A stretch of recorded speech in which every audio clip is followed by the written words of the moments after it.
a compreensão da Corte. Pois não. Agradeço a presença. Eu apregou agora a ação direta de inconstitucionalidade 3.327, que procede do Espírito Santo, sendo relator eminente ministro Dias Toffoli. O requerente é o Procurador-Geral da República e aqui nós temos a seguinte resenha. Após os votos dos ministros Dias Toffoli, relator, Rosa Weber, Luiz Fux e Ricardo Lewandowski, julgando procedente a ação direta, e os votos dos ministros Carmen Lúcia, Marco Aurélio, Celso de Mello e presidente, ministro Joaquim Barbosa, julgando-a improcedente, o julgamento foi suspenso para colher os votos dos ministros Teori Zavascki e Gilmar Mendes, ausentes neste julgamento. Isso foi em 11/4/2013. Na sequência, nós temos a seguinte posição. Colhidos os votos dos ministros Teori Zavascki e Gilmar Mendes, que julgavam improcedente a ação direta e verificado o empate na votação, o tribunal suspendeu o julgamento para colher o voto do ministro a ser empossado. Reajustou o voto proferido anteriormente o ministro Marco Aurélio, a presidência do ministro Joaquim Barbosa. Isto ocorreu em 16/5/2013. Então, hoje nós temos a seguinte posição. Julgaram procedente a ação direta o ministro Dias Toffoli, relatora, a ministra Rosa Weber, o ministro Luiz Fux, o ministro Ricardo Lewandowski e o ministro Marco Aurélio. Julgaram improcedente a ação direta a ministra Carmen Lúcia, o ministro Celso de Mello, o ministro Joaquim Barbosa, o ministro Teori Zavascki e o ministro Gilmar Mendes. Falta votar o ministro Luiz Roberto Barroso, que está com a palavra, então, neste momento. Presidente, a questão envolve basicamente uma lei, duas leis, mas que podem ser condensadas em uma, porque foi uma pequena modificação, cujo dispositivo essencial prevê o seguinte: o veículo automotor que, após vistoria e exame pericial, não tiver identificada sua procedência e propriedade em função de adulteração de sua numeração original, poderá ser utilizado pela Polícia Civil ou Polícia Militar em trabalho exclusivo de repressão penal por autorização expressa do Secretário de Estado da Segurança Pública, que comunicará o deferimento ao Ministério Público. Portanto, é basicamente o destino, pelo menos provisório, que deve ser dado a veículos que são apreendidos e que, pelo menos na minha experiência visual no Rio de Janeiro, ficam dormitando em pátios próximos a delegacias, onde são sucateados ou, em algum momento, descartados por inutilidade. O que a lei do Espírito Santo faz é, não sendo possível identificar a propriedade desses veículos, permitir que a Polícia Civil e a Polícia Militar, por autorização do Secretário de Segurança, os utilize em funções de repressão penal. O ministro Dias Toffoli, que era o relator, entendeu que, na linha do Ministério Público, que havia uma interferência desse dispositivo com matéria penal, processual penal e, sobretudo, de trânsito, e considerou que esta era uma matéria de competência privativa da União e que, consequentemente, a lei era inconstitucional por esta razão. E que já tem disciplina. A ministra Carmen Lúcia inaugurou a divergência e tratou esse tema como sendo uma questão administrativa ligada, portanto, ao poder de autoadministração dos estados, expressão da sua autonomia. Eu estou aderindo à posição da divergência inaugurada pela ministra Carmen Lúcia, não propriamente por não achar que há bons argumentos verdadeiramente para um lado e para o outro, nesta demarcação de competência que nem sempre é muito nítida. Portanto, a solução que eu estou propondo é uma solução essencialmente pragmática.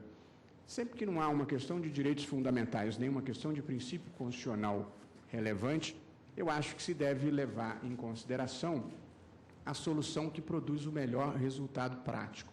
E eu considero, pessoalmente, que interpretar esta matéria como sendo competência administrativa dos estados e permitir o uso desses veículos que ficam se danificando nos pátios, esta é uma alternativa melhor.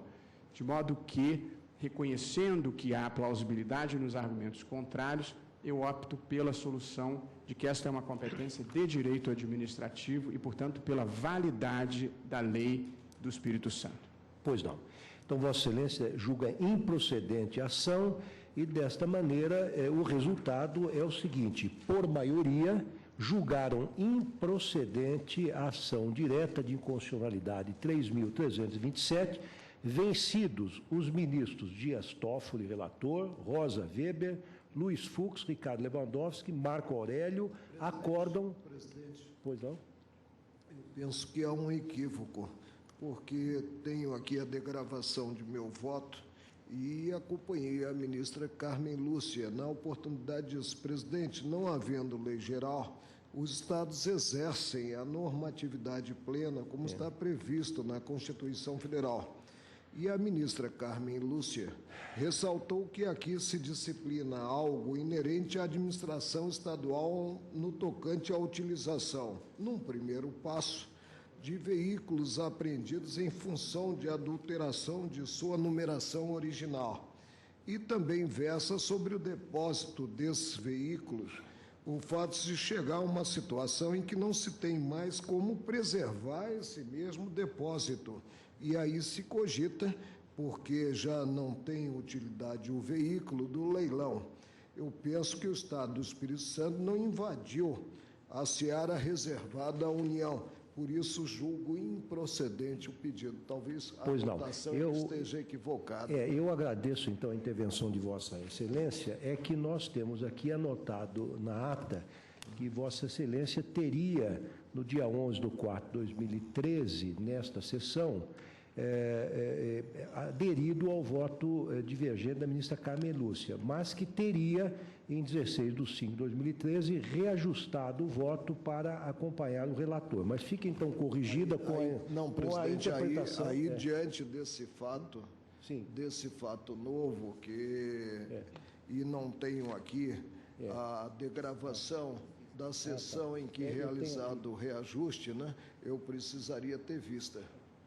Eu fico com vista em mesa. As notas taquigráficas? Fico com vista em mesa. Um minuto, se Vossa Excelência quiser ver. O empate só se deu, ministro Marco Aurélio, porque o voto de Vossa Excelência foi computado contrariamente à dissidência, portanto, acompanhando o relator. Se Vossa Excelência, de fato, tiver julgado improcedente, aí nem há empate. Eu digo isso, se Vossa Excelência quiser vista, não há nenhum problema, apenas talvez não haja necessidade. Não, agora eu estou desempatando, né? Não, é só talvez não nós temos justifique o o trabalho. ministro está revendo as notas taquigráficas. Presidente, Pois não. Já estou esclarecido. Realmente, a avalanche de processo é muito grande e não temos como recordar, né, voto proferido em assentadas anteriores. E, realmente, quando se retomou o julgamento, eu fiz ver: presidente, eu já votei, já está consignado. Aí o ministro-presidente titular disse: Vossa Excelência já votou na outra assentada. Vossa Excelência acompanhou a divergência, como realmente está na degravação. A divergência, perguntei eu. Aí o ministro Joaquim Barbosa respondeu: ministra Carmen Lúcia, ministro Marco Aurélio, ministro Celso de Mello, presidente. Aí eu disse: eu vou reajustar o voto, presidente, reportando-me ao proferido na ADIM 3.193. Entendo que aqui nós estamos numa seara em que a competência normativa é reservada com exclusividade à União. E veio a disciplina no Código Nacional de Trânsito, e que, portanto, o Estado não podia legislar a respeito. Reajusto. E mantenho o reajuste. Pois não. Então, reproclamo o resultado, no mesmo sentido que já o fizera antes, para dizer que julgaram improcedente a ação direta por maioria de votos vencidos os ministros Dias Toffoli, relator, ministra Rosa Weber, Luiz Fux, Ricardo Lewandowski e Marco Aurélio acordam com a ministra Carmen Lúcia, que foi a que iniciou a divergência. Só uma observação, a ministra Carmen Lúcia voltou oralmente na sessão. Se por acaso quiser, eu tenho uma minuta de voto escrito que terei prazer de encaminhar a Vossa Excelência. Claro, agradeço a Vossa Excelência.